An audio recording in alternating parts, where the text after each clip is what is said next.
GH ஹாஸ்பிட்டல்ஸில் என்னென்ன problems இருக்குதுன்னு இன்றைக்கி பார்ப்போமா? இன்றைய சிந்தனைக்கு. ஜிஹெச் ஹாஸ்பிட்டலில் ஒரு ப்ரெக்னென்ட் உமன்ஸ் போனால் என்னென்ன ப்ராப்ளம்ஸ்லாம் வருதுன்னு சொல்லி பார்க்கலாம். ஃபஸ்ட்டு ப்ரெக்னென்ட் ஆனவுடனே போகும்போது அங்கே சரியான ரெஸ்பான்ஸே கிடைக்க மாட்டேங்குது. அவங்க கரெக்டான அந்த டேட்டுக்குள்ளே நம்மளுக்கு அந்த கார்டெல்லாம் இது பண்ணி தரவே மாட்டேங்கிறாங்க.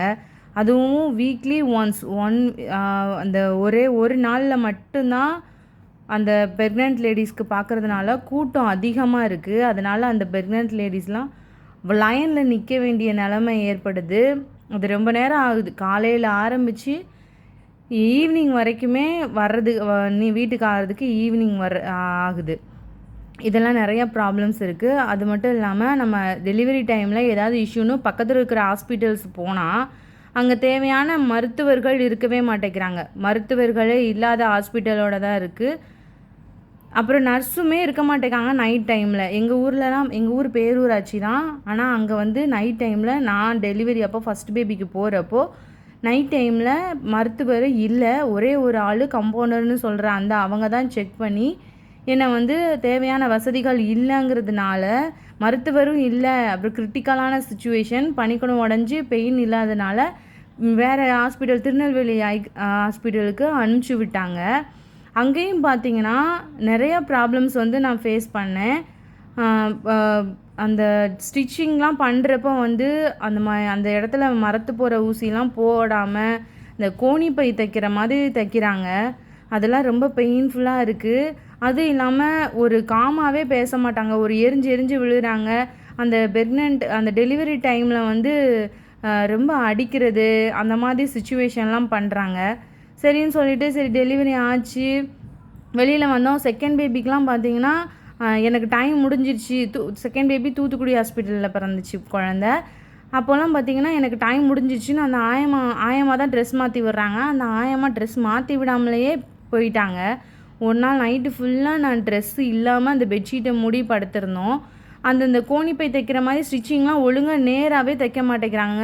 இங்கே ஜிக்ஸாக் மணிக்கு இப்படி போயிட்டு இங்கே உள்ள ஸ்கின்னையும் சேர்த்து இழுத்து இப்படி தைச்சி விட்டுருந்தாங்க. ஒழுங்காகவே ஸ்டிச்சிங்லாம் ஒழுங்காக போட மாட்டேங்கிறாங்க. அதுவும் பார்த்திங்கன்னா அந்த பிளட்டெல்லாம் ஒழுங்காக க்ளீனே பண்ண மாட்டேங்கிறாங்க. அவங்களுக்கு நம்ம காசு கொடுத்தா மட்டும்தான் அதை ப்ராப்பராக பண்ணுறாங்க. நம்ம காசு கொடுக்கலாம். எனக்குலாம் அந்த ஸ்டிச்சிங் சேரில் மட்டும் ஒரு 1/2 லிட்டருக்கு ரத்தம் அங்கே இருந்துச்சு. என்னை தூக்கி பெட்டில் ஷிஃப்ட் பண்ணுறப்போ அதுவும் ட்ரெஸ்ஸு மாற்றி விடாமல் போயிட்டாங்க. ஷிஃப்ட் முடிஞ்சிச்சின்னு சொல்லிட்டு அந்த ஆயமாவும் எரிஞ்சு விழுது. வர்ற டாக்டருமே காமாவே பேச மாட்டேங்கிறாங்க. எரிஞ்சு விழுறாங்க. அதுவும் இல்லாமல் ஃபஸ்ட்டு பேபிக்கு பார்த்திங்கன்னா தண்ணி இல்லை. ஹாஸ்பிட்டலில் வேறு வார்டு மாற்றினாங்க. அந்த வார்டு மாற்றினப்போ தண்ணி இல்லை. தண்ணி இல்லாமல் கீழேயும் உட்கார முடியல. எனக்கு அந்த சீட்டிங்கும் இல்லை. படுக்கை வசதிகள் ரொம்பவே கம்மியாக இருந்துச்சு. நிறையா பெண்கள் கவர்மெண்ட் ஹாஸ்பிட்டலில் ஸ்டிச்சிங் போட்டு கீழே உட்கார முடியாது. அவங்கள கீழே உட்காந்து பெட்டு இல்லாமா கீழே உட்காருமா அப்படிங்கிற நிலமை, கீழே பெயினோடு உட்காந்து எழுந்திரிச்சு சரி அதோட பரவாயில்ல தண்ணி வர மாட்டேங்குது. அந்த ப்ரெக்னென்ட் அப்போது எப்போ அந்த இனிமாலாம் கொடுத்து குழந்த பிறக்கிறதுனால குழந்த பிறந்ததுக்கப்புறம் எப்போ ரெஸ்ட் ரூம் வரும்னே சொல்ல முடிய மாட்டேங்குது. திடீர்னு நம்ம ரெஸ்ட் ரூம் போகிறப்போ தண்ணி வராமல் இருக்குது.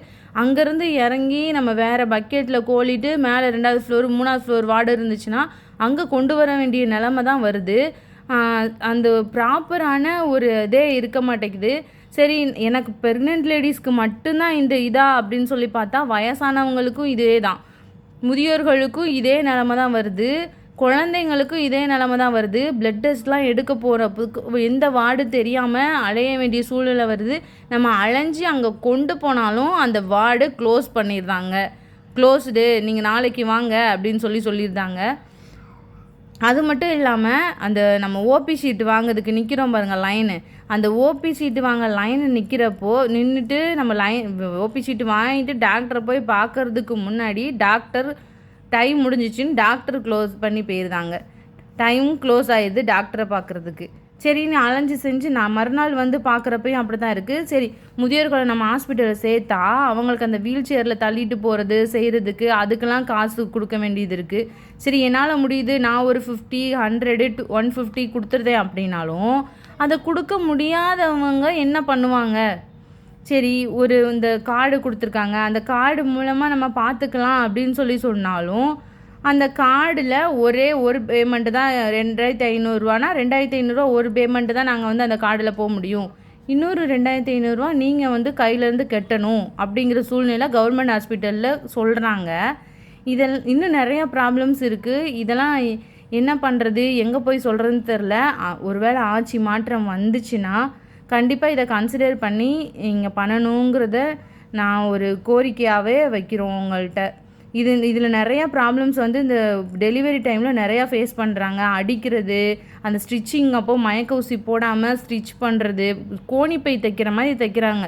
அதுலேயும் நம்ம பெயின் இருக்குன்னு கத்துனா அந்த கால் பிளட்டாக வந்து அந்த சைடெலாம் பிளட்டாக இருக்கும், கால் வழுகும். அப்படி கால் வழுகிறப்ப கூட திட்டுறாங்க ரொம்ப. ஒழுங்காக காலை வைமா செய்யுமான்னு சொல்லிட்டு ஒரு மாடு டெலிவரி அப்போ எப்படி ட்ரீட் பண்ணுவாங்களோ அப்படி தான் அந்த கவர்மெண்ட் ஹாஸ்பிட்டலில் ட்ரீட் பண்ணுறாங்க. அந்த கவர்மெண்ட் ஹாஸ்பிட்டலுக்கு போகிறதுக்கே ஒரு பயமாக இருக்குது. டெலிவரி டைமில் கவர்மெண்ட் ஹாஸ்பிட்டல் போகிறதுக்கு பயமாக இருக்குது. அந்த ப்ரெக்னென்ட் லேடிஸ் வந்து இப்போ மாசமாக இருக்காங்க, ஹாஸ்பிட்டல் வராங்கன்னா அவங்களுக்கு ப்ராப்பரான இது வந்து அவங்கள நிற்க வைக்கக்கூடாது, சீக்கிரமாக பார்த்து அனுப்பணும் அப்படிலாம் இருக்க மாட்டேங்கிறாங்க. அவங்களுமே லைனில் நின்று பார்க்க வேண்டிய சுச்சுவேஷன் தான் கவர்மெண்ட் ஹாஸ்பிட்டலில் இருக்குது. ஸோ அதுக்கான ஒரு ப்ரெக்னென்ட் லேடிஸ் வந்து எப்போ வந்தாலும் அவங்களுக்கு தனியான ஒரு சிகிச்சை பிரிவு வந்து இருக்கணும்.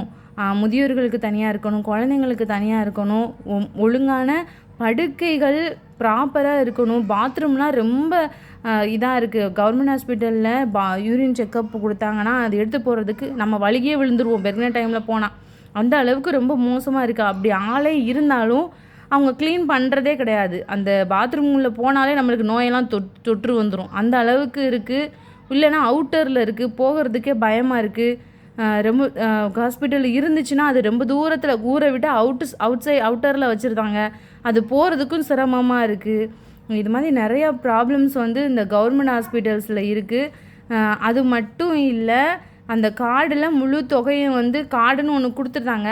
அதை வந்து அக்செப்டட் ஒரு சில சிகிச்சைக்கு தான் அப்படின்னு சொல்லியிருந்தாங்க. இதில் எலும்பு முறிவு, ஆக்சிடெண்ட் ஆனிச்சு, எலும்புலாம் முறிஞ்சிருச்சு அப்படின்னு சொன்னால் அதுக்கெலாம் இது வந்து கிளைம் பண்ண முடியாது அப்படின்றதாங்க. ஒரு சில பர்டிகுலரான இதுக்கு தான் எடுக்கிறாங்க. அப்படி எடுத்தாலும் கொஞ்சம் தான் இந்த கார்டில் பண்ண முடியும், கொஞ்சம் வந்து நீங்கள் கையிலேருந்து கொடுக்கணும் அப்படின்னு சொல்லிடுறாங்க. இது என்ன இதில் வந்து அவங்க சொல்கிறாங்கன்னே நம்மளுக்கு தெரிய மாட்டேங்குது. இது மாதிரி நிறையா ப்ராப்ளம்ஸ் வந்து பெண்கள் வந்து ஃபேஸ் பண்ணிக்கிட்டு இருக்கிறாங்க. கவர்மெண்ட் ஹாஸ்பிட்டல் போனால் ஒரு நாளில் போயிட்டு பார்த்துட்டு வர முடியாது. அவங்களே உடம்பு சரியில்லைன்னு தான் போகிறாங்க. அவங்களையும் 1 வாரம் 2 வாரம் வந்து அலைய வைக்கிறாங்க, உடனே பண்ண மாட்டேங்கிறாங்க. இப்போ ஆக்சிடெண்ட் ஆயிடுச்சுன்னு எமர்ஜென்சின்னு போனோம்னா, என் தம்பிக்கு ஆக்சிடெண்ட் ஆனிச்சு, அவன் எமர்ஜென்சி காலுக்கு கீழே வந்து அவனுக்கு வந்து சொரணே இல்லை. அங்கே போனப்போ என்ன சொன்னாங்கன்னா, நாங்கள் வந்து எதுவுமே பண்ண மாட்டோம், நாங்கள் வந்து தோசை திருப்பி போடுற மாதிரி திருப்பி போடுவோம், அது செட் ஆனால் பார்த்துக்கோங்க, 10% தான் பழைப்பான் அப்படின்னு சொல்லிட்டாங்க. ரொம்ப பயமுறுத்திட்டாங்க கவர்மெண்ட் ஹாஸ்பிட்டலில். அதுக்கப்புறம் அவனை வந்து நாங்கள் தனியார் ஹாஸ்பிட்டல் கொண்டு போய் அவனை வந்து நான் ட்ரீட்மெண்ட் கொடுத்து இப்போ வந்து அவன் ஒர்க் போய்கிட்டு இருக்கான். இதே எங்களால் வந்து ப்ரைவேட்டுக்கு போக முடியுது, நாங்கள் வந்து போய் அவனை காப்பாற்றிட்டோம். இந்த மாதிரி ப்ரைவேட் போக முடியாத ஒரு குடும்பத்தில் உள்ளவங்க வந்து இந்த கவர்மெண்ட் ஹாஸ்பிட்டலை நம்பி தானே இருப்பாங்க. அப்போ அவங்களோட நிலைமை என்ன ஆகுறதுனே தெரிய மாட்டேங்குது. அதை கட்ட முடியாத ப்ரைவேட் ஹாஸ்பிட்டல் போக முடியாத குடும்பம் என்ன பண்ணுவாங்க? அதுவங்க வந்து கவர்மெண்ட் ஹாஸ்பிட்டலில் ப்ராப்பரான ட்ரீட்மெண்ட்டே கொடுக்க மாட்டேங்கிறாங்க. எங்கள் சித்தி ஒருத்தவங்க அப்படி தான் கீழே விழுந்து அடிபட்டு மண்டையில் அடிபட்டு பிளட்டு வந்து இதாகிருச்சு. அவங்களுக்கு போனோடனே ட்ரிப்பு மட்டும் போட்டிருக்காங்க. ஒரு நாள் ஃபுல்லாக ட்ரிப்பு மட்டும்தான் போட்டிருக்காங்க, வேறு எந்த ட்ரீட்மெண்ட்டும் எடுக்கலாம். அவங்க உடம்புலாம் ஆடிக்கிட்டு இருக்கு, அந்த பிளட்டை கூட அவங்க க்ளீன் பண்ணலை. இந்த மாதிரி சுச்சுவேஷன் தான் இந்த கவர்மெண்ட் ஹாஸ்பிட்டல்ஸில் இருக்குது. போகிறதுக்கே பயமாக இருக்குது. ஸோ அடுத்த வர்ற கவர்மெண்ட் கண்டிப்பாக மாற்றம் வரும். அந்த ஆட்சியில் கண்டிப்பாக இந்த வீடியோ வந்து அவங்களுக்கு போய் சேர்ந்துச்சுன்னா இதை கன்சிடர் பண்ணுவாங்கன்னு நான் நினைக்கிறேன். இன்னும் நிறையா ப்ராப்ளம்ஸ் இருக்குது, பேசுவோம். ஒவ்வொரு நாளும் ஒவ்வொன்றை பற்றி பேசுவோம்.